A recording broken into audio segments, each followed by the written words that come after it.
ഞാൻ ഒരു സഞ്ചാരിയും കാലം എന്റെ വാഹനവുമാണ്.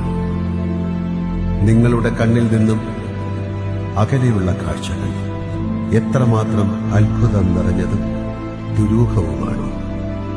അതുപോലെ തന്നെയാണ് കാലത്തിനൊപ്പമുള്ള പ്രതീക്ഷകൾ നിറഞ്ഞ എന്റെ സഞ്ചാരവും.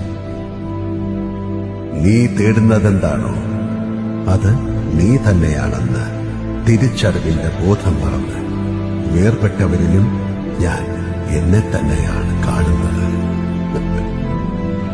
എല്ലാം കാണുന്നവൻ ഞാൻ.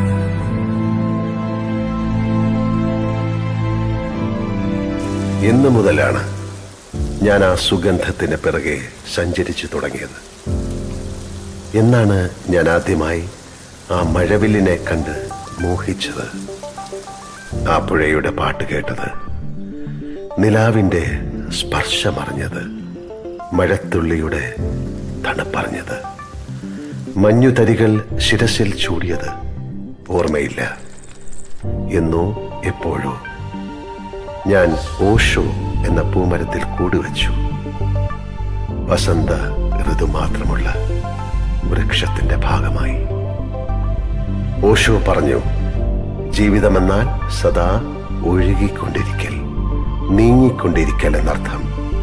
ഏറ്റവും വിദൂരമായ നക്ഷത്രത്തിൽ എത്തിച്ചേരുന്നതിനു വേണ്ടി യാത്ര തുടർന്നുകൊണ്ടേയിരിക്കുക. ആ യാത്രയെ തന്നെ അഭിരാമമാക്കി മാറ്റുക. ലക്ഷ്യങ്ങളെക്കുറിച്ച് വേവലാതിപ്പെടേണ്ടതില്ല.